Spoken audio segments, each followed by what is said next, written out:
क्या हो गया? ओके, कंस्ट्रेंट में हमने ये देखा था कि हाउ कैन वी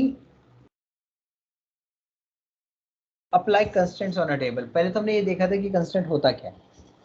कंस्ट्रेंट का मतलब है completeness and correctness of a data, मतलब आपका डेटा करेक्ट भी होना चाहिए और कंप्लीट भी होना चाहिए। करेक्ट कैसे होगा? Logically.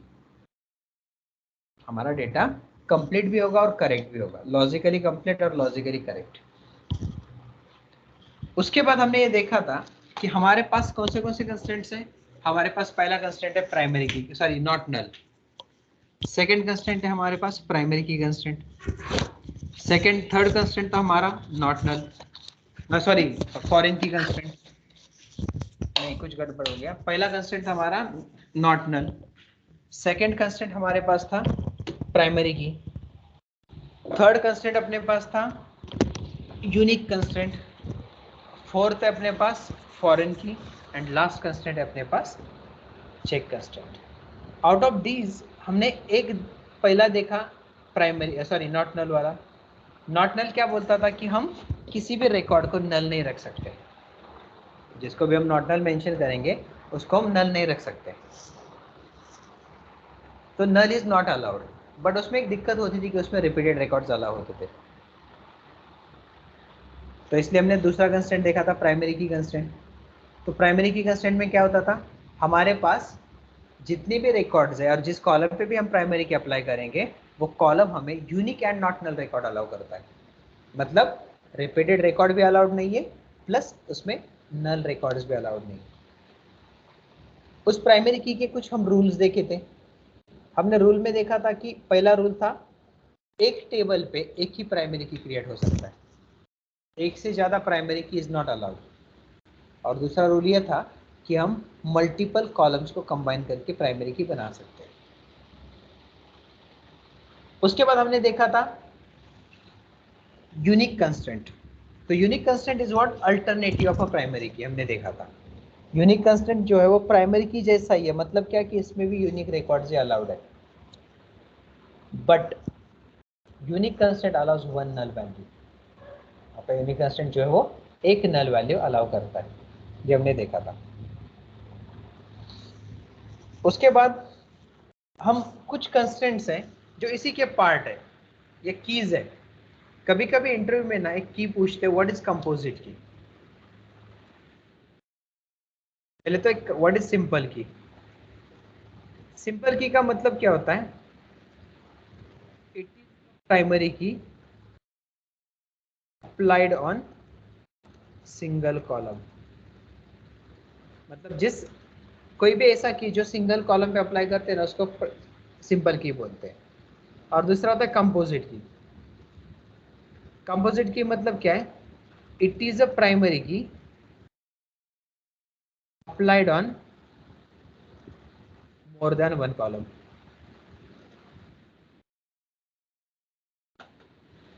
It is a primary key applied on more than one column. एक ऐसा प्राइमरी की जो एक से ज्यादा कॉलम से हमने अप्लाई किया है तो उसको कंपोजिट की बोलते हैं।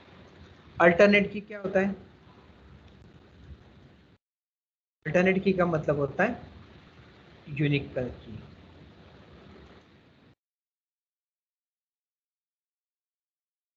अल्टरनेट की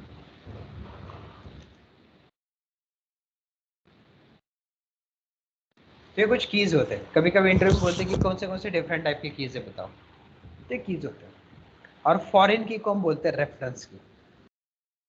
जो फॉरेन की है उसको हम क्या बोलते हैं, रेफरेंस की। अब ये कीज क्या होता है देख लो, फॉरेन की क्या होता है। फॉरेन की होता क्या देख लो, एक सिंपल एग्जांपल देखो, ठीक से देख रहा। पहले मैं डायग्रामेटिकली एक्सप्लेन कर रहा हूँ।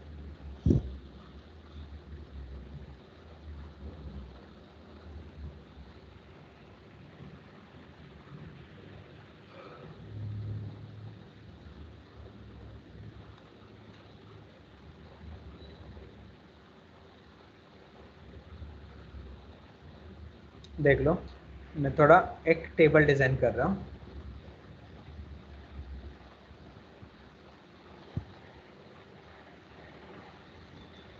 देख लो मैं क्या कर रहा हूँ, एक टेबल डिजाइन कर रहा हूँ और इस टेबल के अंदर मेरे पास 2 कॉलम्स हैं। इस टेबल के अंदर हमारे पास 2 कॉलम्स है। देख लो अब ये टेबल क्या है। मैं यहाँ पे 2 कॉलम्स ले रहा हूँ, एक है स्टेट आईडी,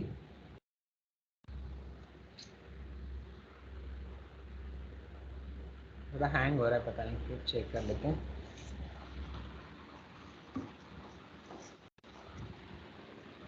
क्या हो गया इसको, चलो ठीक है, नोटपैड भी ओपन कर लूँ मैं।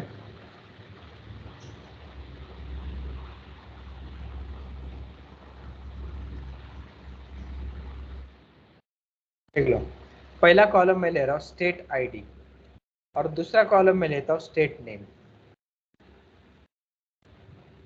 और इस टेबल का नाम है स्टेट्स। अब देख लो इसमें स्टेट आईडी 1 है जिसका स्टेट है महाराष्ट्र, स्टेट आईडी 1 जिसका स्टेट क्या है महाराष्ट्र, स्टेट आईडी 2 जिसका स्टेट है गुजरात।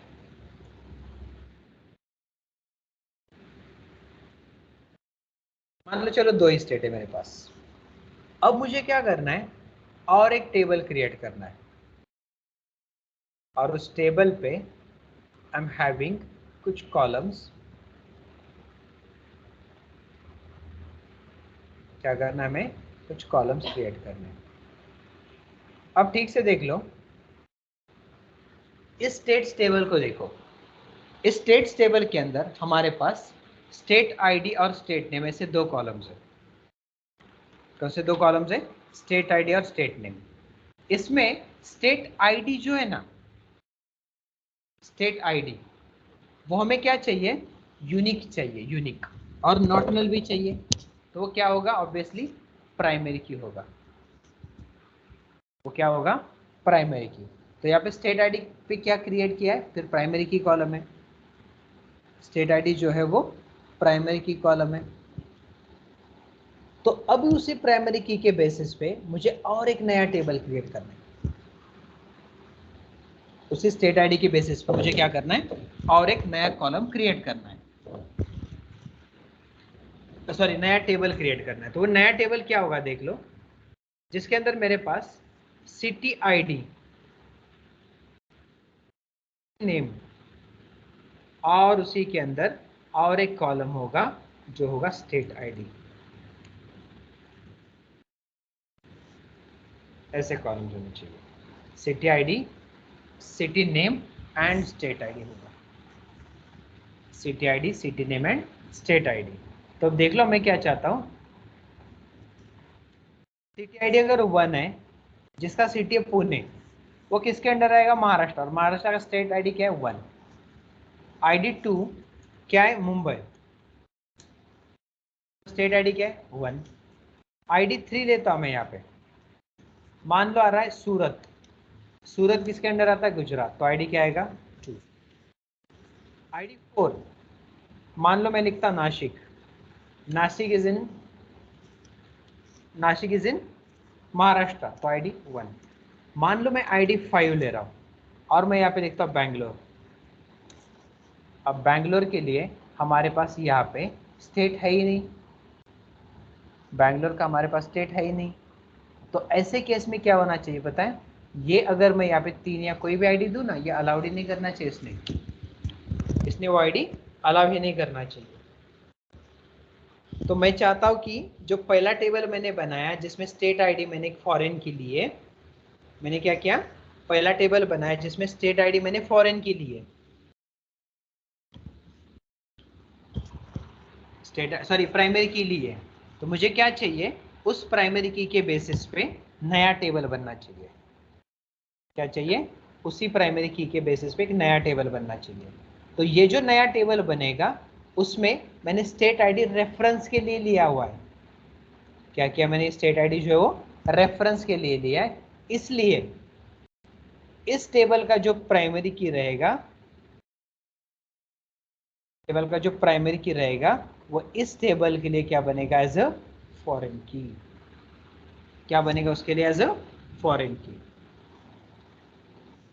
तो इसी फॉरेन की को बोलते हैं रेफरेंस की। उसका मतलब क्या हुआ, एक टेबल के बेसिस पे मुझे दूसरा टेबल बना के मिला है।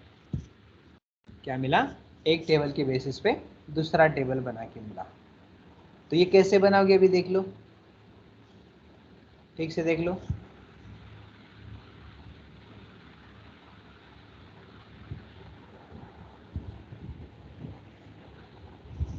देख लो अभी क्या कर रहा हूं मैं। अपना डेटाबेस किस नाम से बनाया था हमने लास्ट टाइम डेटाबेस, क्या नाम दिया था, कुछ याद है आपको? CIT-DB कुछ तो था ना, CIT सैंपल DB। कौन सा, सैंपल DB ना। Okay fine. तो अभी हम क्या कर रहे हैं यहाँ पे देख लो, पहले स्टेट के लिए एक टेबल बनाएंगे। क्या करेंगे, स्टेट के लिए एक टेबल बनाएंगे। तो कैसे बनाओगे, क्रिएट टेबल TBL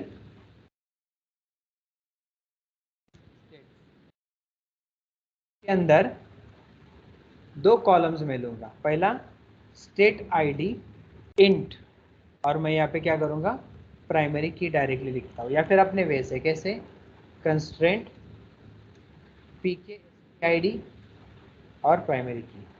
दूसरा लेता हूँ मैं स्टेट नेम। स्टेट नेम भी हमारा रिपीट नहीं होना चाहिए, इसलिए मैं क्या लिखूंगा, यूनिक कंस्टेंट उस पर अप्लाई करूंगा। तो कंस्टेंट UKS नेम और उसको बोलेंगे यूनिक, और उसका नॉट नल भी रखेंगे, तो नल भी नहीं आना चाहिए। तो ये ऐसा बनेगा मेरा टेबल स्टेट्स।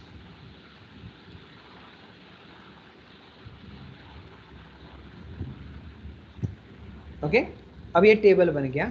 देख लो एक बार चेक करके, select star from states, TBL states नाम दिया मैंने। तो देख लो क्या नाम दिया, TBL स्टेट्स। तो ये टेबल बन गया। अब चलो इसमें कुछ रिकॉर्ड ऐड कर लेंगे। Insert into TBL state values. तो पहला वैल्यू दिया मैंने स्टेट ID 1 और स्टेट दिया महाराष्ट्र। देख लो ऐड हो गया। सिमिलरली दूसरा स्टेट दे रहा मैं गुजरात, ID 2। तो क्या हुआ, ID 2 ऐड हो गया यहाँ पे। तो देख लो अभी टेबल के अंदर दो रिकॉर्ड्स हमारे ऐड हो चुके हैं। एक रिकॉर्ड है, चलो ये ID अल्फाबेटिकली बाय डिफॉल्ट ये लेता है, उसका कोई प्रॉब्लम नहीं। और दूसरा है, पहला हो गया गुजरात, दूसरा Maharashtra.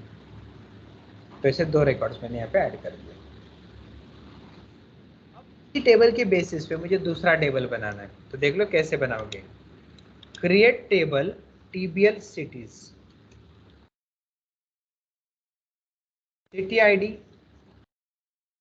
Int constraint FKCID primary key, sorry PKCID लिख लो, और आगे लिखेंगे प्राइमरी की। उसके बाद सिटी नेम, डेटा टाइप क्या रखेंगे, varchar, के बाद स्टेट ID इंट। अब इस पे देख लो फॉरेन की कंस्ट्रेंट कैसे अप्लाई करोगे। क्या अप्लाई करना है, फॉरेन की कंस्ट्रेंट। तो फॉरेन की कंस्ट्रेंट इस पे कैसे अप्लाई होगा ये देख लो, लिखने का तरीका देख लो। State ID constraint int constraint, constraint को नेम देंगे, SID बोल दो, देन लिखेंगे रेफरेंसेस, और आगे टेबल का नाम, और उसके अंदर उस टेबल के कौन से कॉलम का रेफरेंस ले रहे हैं, स्टेट ID। तो ऐसे फॉरेन के अप्लाई किया जाए। क्या लिखा, स्टेट ID मतलब इस टेबल के लिए कॉलम बना है स्टेट ID नाम का, डेटा टाइप इंटीजर लिखा, कंस्टेंट रखा, नेम दिया। उसके बाद रेफरेंसेस बोल रहे हैं, वो किस टेबल का रेफरेंस लेगा, TBL स्टेट्स का, और उस टेबल के किस कॉलम का, स्टेट ID। तो ये चीज़ याद रखना है, जिस कॉलम का वो रेफरेंस ले रहा है ना, उस कॉलम पे प्राइमरी की होना मस्ट है, उस कॉलम पे प्राइमरी की मस्ट है। तो ऐसा नया टेबल हम बना रहे हैं। तो देख लो अभी नया टेबल जब बनाएंगे तो क्या होगा, तो टेबल ऑलरेडी PKCID बोल रहा है, तो ठीक है चलो कुछ अलग नाम दे दो। देख लो अभी आपका टेबल बन चुका है। Select star from TBL cities. अब ये जो सिटीज बनेगा इसमें रिकॉर्ड ऐड करेंगे, पर रिकॉर्ड किसके बेसिस पे ऐड होंगे? सिटी के बेसिस पे। तो देख लो कैसे, देख लो, सॉरी स्टेट के बेसिस पे। तो इंसर्ट इनटू टीबीएल सिटीज वैल्यूज। तो वैल्यू में पहला सिटी आईडी देंगे। सिटी नेम दे रहा हूं मैं पुणे। पुणे किसके अंडर आता है? महाराष्ट्र। तो महाराष्ट्र का आईडी क्या? 1। अब दूसरा देख लो, आईडी सिटी के तो बढ़ते जाएंगे 2, 3, 4 एंड 5। अब देख लो सूरत। सूरत किसके अंडर आएगा? गुजरात। आईडी क्या है? 2। दूसरा ले रहा हूं मैं Nashik. Nashik comes under Mumbai, sorry Nashik comes under Maharashtra. फिर यहाँ पे आईडी देता हूँ मैं 2। अब यहाँ पे मैं लिखता हूँ गांधीनगर, गुजरात। अब देख लो मैं यहाँ पे बैंगलोर रखता हूँ और आईडी 3 जो कि प्रेजेंट ही नहीं है। अब देख लो पहला वाला रिकॉर्ड ऐड होता है क्या? यस ऐड होगा। दूसरा वाला ये भी ऐड होगा, तीसरा वाला भी ऐड होगा, फोर्थ वन भी ऐड होगा।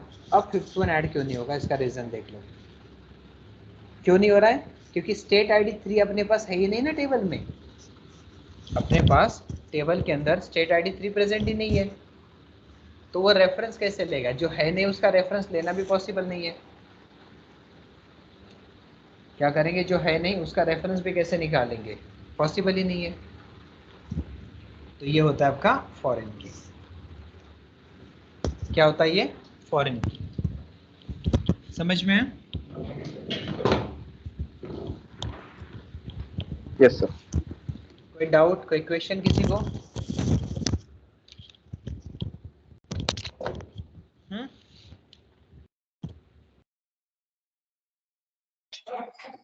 No sir. No sir. तो हम क्या कर रहे हैं? एक टेबल का रेफरेंस लेके दूसरा टेबल क्रिएट कर रहे हैं। क्या कर रहे हैं? एक टेबल का रेफरेंस लेके दूसरा टेबल क्रिएट कर रहे हैं। देख लो अभी अपने से 2 टेबल्स बने। कौन से 2 टेबल्स? एक स्टेट्स बना जिसमें state ID and state name है, दूसरा सिटीज बना जिसमें city ID, city name and state ID है। तो फॉरेन की क्या है? State ID. तो देख लो यहाँ पे आपको दिखाई भी देगा। रिफ्रेश करो, डेटाबेस को एक्सपांड करो। एक्सपांड करने के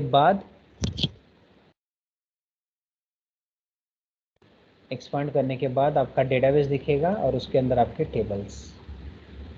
तो देख लो, एक्सपांड करता हूँ इसको, टेबल्स को एक्सपांड किया। अब देख लो टीबीएल स्टेट्स। देख लो टीबीएल स्टेट्स के अंदर जो स्टेट आईडी और स्टेट नेम है, स्टेट आईडी को देख लो प्राइमरी की है तो इसलिए यहाँ पे प्राइमरी किया गया उसका, देख लो। और स्टेट नेम के लिए हमने फॉरेन के लिए इसलिए फॉरेन के उल्टा दिख रहा है, देख लो। टीबीएल सिटीज के अंदर देख लो जो कॉलम्स है अपने, तो सिटी आईडी, सिटी नेम और स्टेट आईडी। तो स्टेट आईडी में फॉरेन की देख लो कैसा दिख रहा है आपका, उल्टा दिख, ये ग्रे में दिख रहा है। क्या हो रहा है? ये आपको ग्रे में दिख रहा है। तो ये आपका फॉरेन की। वन कीज में देख लो, तीनों भी की, दोनों भी कीज दिखेगा फॉरेन की। और यूनिक कंस्टेंट है ये उल्टा दिखता है, देख लो। तो ये होता है आपका प्राइमरी की, फॉरेन की एंड यूनिक कंस्टेंट। अब इस फॉरेन की में एक कंसेप्ट यूज किया जाता है, ऑन डिलीट कैस्केड।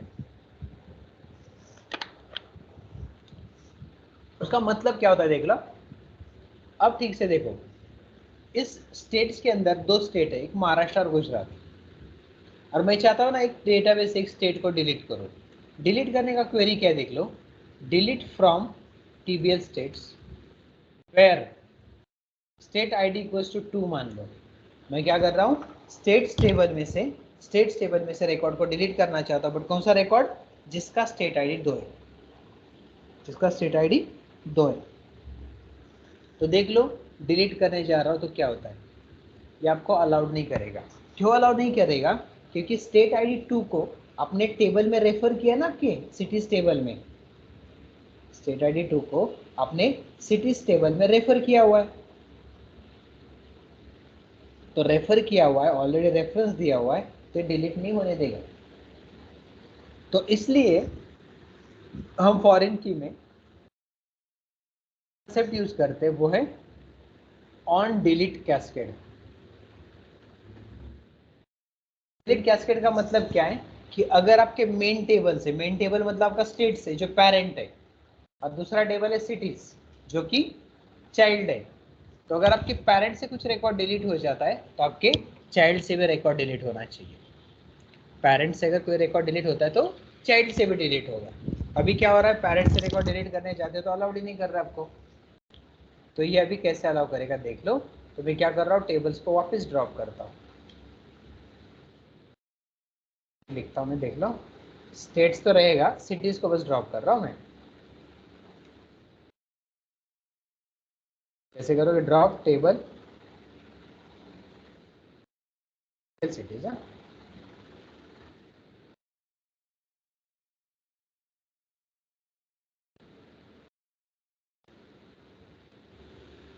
अब देख लो मैं क्या कर रहा हूँ, जहाँ पे फॉरेन की कर रहे हैं ना, फॉरेन की, उसके लास्ट में बस लिखेंगे on delete cascade.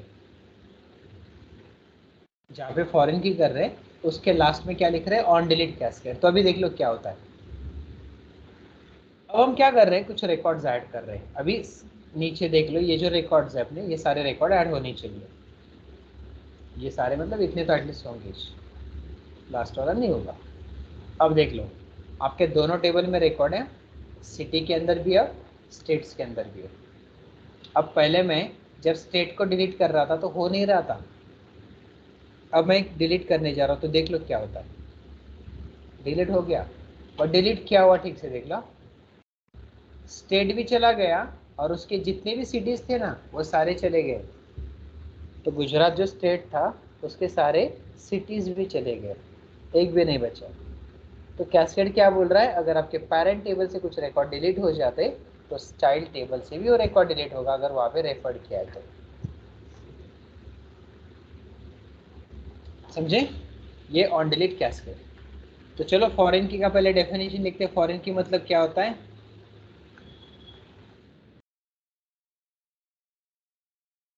It is a primary key in child table to create new records. इसका मतलब क्या हुआ, primary key of parent table becomes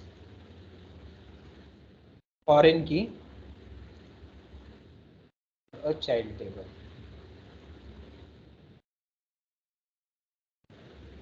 ये फॉरेन की होता है। It is also called as a reference की।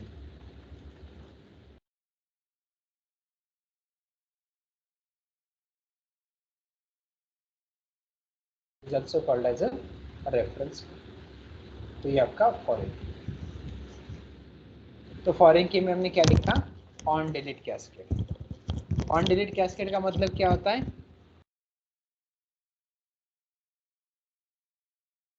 देख लो ऑन डिलीट कैस्केड, इसका मतलब क्या होता है, if we delete parent table records, then all the referred child records, मतलब जहाँ पर रेफर किए हुए हैं will be deleted, the child records will be deleted। ये ऑन डिलीट कैस्केड है। और वैसे और एक चीज होती है ऑन डिलीट सेट नल। इसका मतलब क्या है, if we delete parent table record then it will set null values child table for referred record। क्या करेगा, नल सेट करेगा चाइल्ड को, करेगा नल सेट करेगा। तो देखते कैसे, देख लो अभी वापस वापस टेबल को ड्रॉ करेंगे, चाइल्ड टेबल का। अब जहाँ पे मैंने ऑन डिलीट कैस्केड लिखा था, बस कमेंट करता, बाकी सब कुछ सेम ही है। ऑन डिलीट सेट नल लिखूंगा बस। देखते क्या होता है। ऐड कर दिया, यहाँ पे हमें गुजरात ऐड करना पड़ेगा वापस। तो इसके 4 रिकॉर्ड ऐड करो। देख लो अभी अपने पास जो टेबल है, एक स्टेट्स और दूसरा सिटीज है। अब देख लो मैं रिकॉर्ड को डिलीट कर रहा हूँ, डिलीट कर रहा हूँ तो डिलीट भी हो गया। प्लस रिकॉर्ड में क्या क्या है देख लो। पहले क्या हुआ था, चाइल्ड रिकॉर्ड भी चले गए थे। अब देख लो क्या हुआ, जहाँ जहाँ चाइल्ड रिकॉर्ड हुआ अपने आप नल सेट हुआ। This is called as on delete set null. समझ में? कोई डाउट, कोई क्वेश्चन?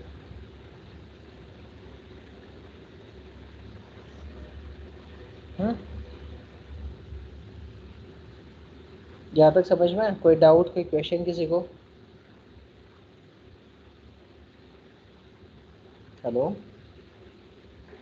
No sir. बाकी लोगों को?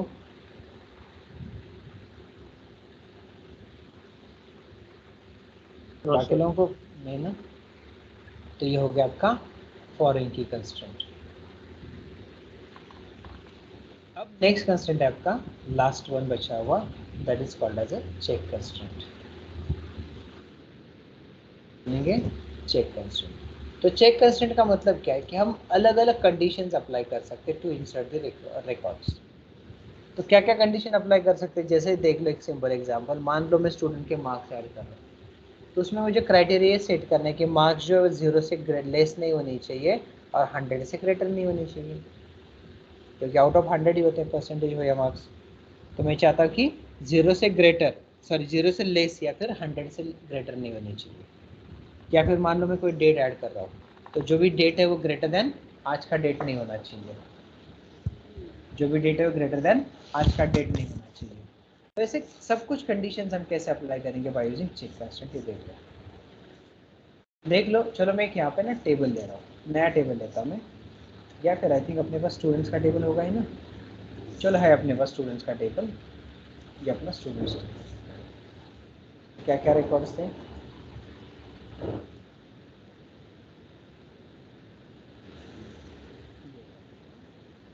तो तभी फिलहाल क्रिएटेड है ना। तो चलो मैं इस टेबल को ड्रॉप कर दूँ, नया बनाता हूँ। क्या कर रहा हूँ देख लो, ड्रॉप टेबल टेबल। चलो एक क्रिएट कर लेते नया। क्या करेंगे हम, एक स्टूडेंट का नया टेबल क्रिएट कर लेंगे। तो कैसे क्रिएट करते हैं देख लो, क्रिएट टेबल टीबीएल या डायरेक्टली लिख लो। चलो स्टूडेंट्स, कॉलम नेम लिखेंगे। चलो पहला roll number, int constraint pkrno primary. के बाद आएगा कंस्ट्रेंट का स्पेलिंग CONSTRAINT।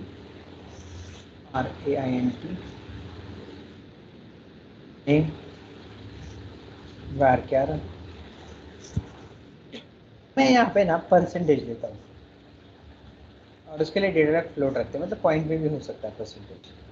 और इसी परसेंटेज के लिए मुझे क्या करना है, एक कंस्ट्रेंट अप्लाई करना है कि जो भी परसेंटेज है वो 100 से लेस होना चाहिए। तो कैसे होगा, कंस्ट्रेंट, इसको कॉमा देके भी लिखा तो भी चलता है। कंस्ट्रेंट CH के 1 या समथिंग चेक। क्या चेक करेंगे, परसेंटेज इन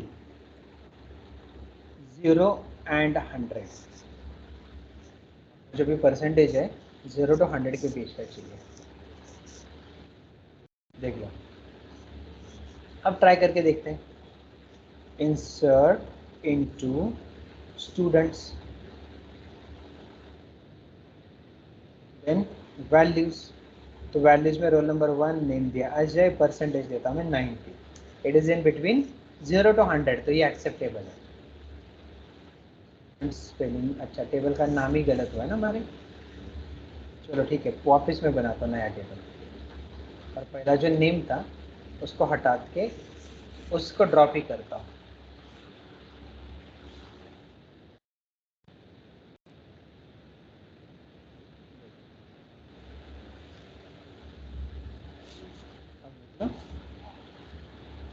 ऐड होगा। अब देखो मैं क्या कर रहा हूँ, रोल नंबर 2 नेम अमे। अब यहाँ पे ना मैं 0 देता हूँ, ये भी एक्सेप्टेबल है, कोई प्रॉब्लम नहीं। अब रोल नंबर 3 दे रहा हूँ मैं, यहाँ पे मैं कुछ लिखता हूँ विजय। अब मैं यहाँ पे 100 देता हूँ, ये भी एक्सेप्टेबल है। देख लो, रोल नंबर 4 नेम संजय, और मैं यहाँ पे क्या कर रहा हूँ देख लो, 101 लिख रहा हूँ। क्या लिख रहा हूँ मैं, 101। तो देख लो इट इज़ नॉट अलाउड, क्योंकि 100 के ऊपर चला गया। अगर मैं इसको -1 रखता हूँ, अगेन इट वॉन्ट अलाउ, क्योंकि 0 के नीचे चला गया। हाँ, इसको अगर मैं 1 रखूँ ना, यस इट इज़ अलाउड, क्योंकि हमने चेक कंस्टेंट ही वैसे मेंशन किया। क्या मेंशन किया हमने, चेक कंस्टेंट ही वैसे मेंशन किया। हमने क्या बोला है कि चेक कंस्टेंट में जो परसेंटेज होगा it should be in between 0 to 100।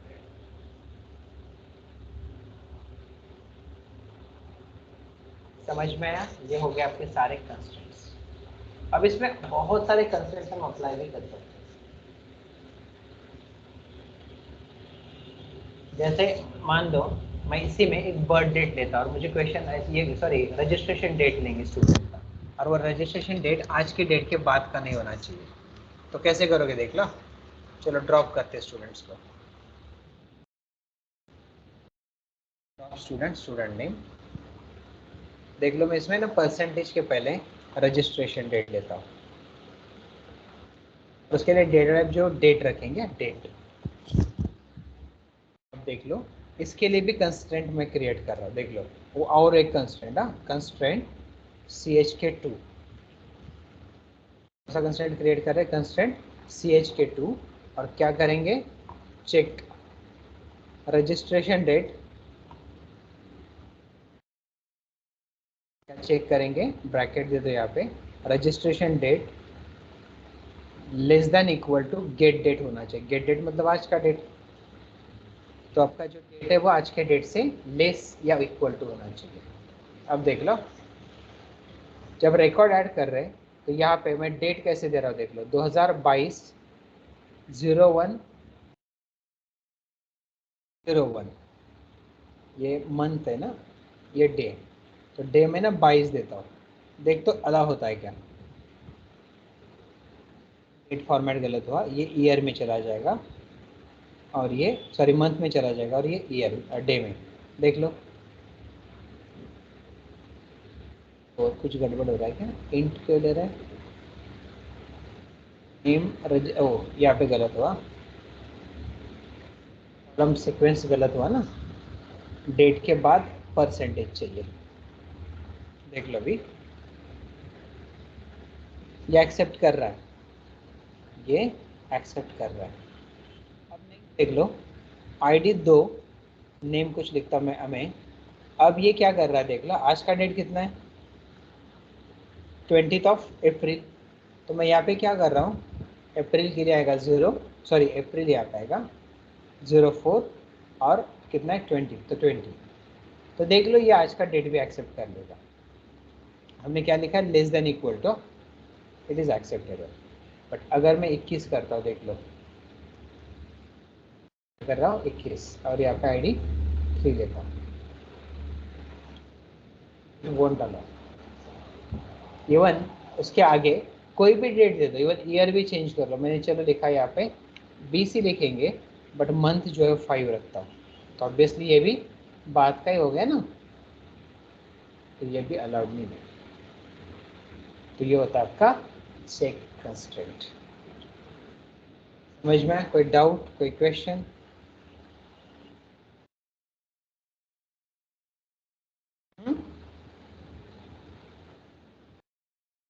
Doubt, कोई क्वेश्चन इस यहाँ तक किसी को?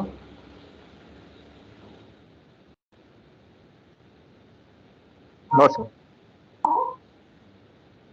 हो गया चेक कंस्ट्रेंट। तो यहाँ पे अपने सारे कंस्ट्रेंट्स अभी खत्म हो गया।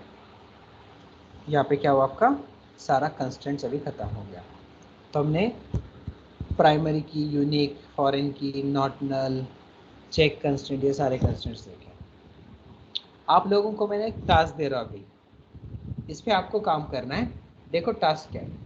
मान लो मुझे कहीं पे ना एक HTML पेज है, एक वेबसाइट है, और उस पर मुझे एक फॉर्म दिख रहा है। यहाँ पे क्या दिख रहा है, एक फॉर्म, और उस फॉर्म पे यहाँ पे लिखा हुआ है employee ID, sorry employee name, then यहाँ पे लिखा हुआ है डेजिग्नेशन उस एम्प्लॉय का, उसके बाद यहाँ पे लिखा हुआ है उसका स्टेट, सिटी, और यहाँ पे लिखा हुआ है उसका लोकल एड्रेस।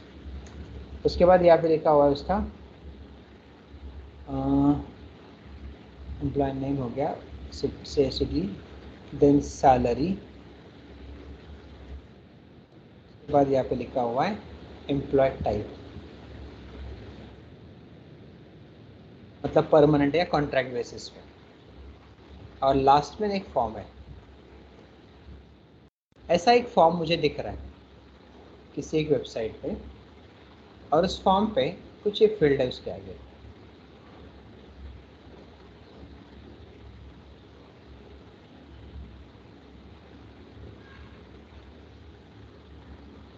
ये कुछ ऐसे फील्ड्स है, और यहाँ पे अगर आप डेजिग्नेशन देखो ना, तो यहाँ पे ड्रॉप डाउन में आपको कुछ डेजिग्नेशन दिखेंगे। सिमिलरली यहाँ पे स्टेट में आपको कुछ स्टेट्स दिखेंगे, और सिमिलरली यहाँ पे सिटी में कुछ सिटीज़ भी दिखेंगे। ये फॉर्म देखने के बाद मेरा क्वेश्चन ऐसा है कि आपको इसमें कितने टेबल्स होंगे ये फाइंड आउट करना है। ये फॉर्म बनाने के लिए कितने टेबल्स होंगे ये फाइंड आउट करना है, और कौन से टेबल्स होंगे, कहाँ पे प्राइमरी की होगा, कहाँ पे फॉरेन की होगा, ये सब कुछ आपको निकालना है। ट्राई करो, सोचो, नहीं हुआ तो मैं बताऊंगा कल, ठीक है। आज हम भी यहाँ पे रुकते हैं। हमने अभी कंस्टेंट्स देखे, कल के सेशन में हम देखेंगे अल्टर, ड्रॉप, ट्रंकेट। आज हमने बस टेबल क्रिएट करना देखा है, नेक्स्ट सेशन में हम देखेंगे उस टेबल में हम नया कॉलम कैसे ऐड कर सकते हैं एग्जिस्टिंग टेबल में। अभी करने के लिए हमें ड्रॉप ही करना पड़ा कॉलम, टेबल है ना, तो कैसे करेंगे जो हम कल के सेशन में देखेंगे। यहाँ तक जो भी किया है, किसी को कोई डाउट, कोई क्वेश्चन नहीं है ना?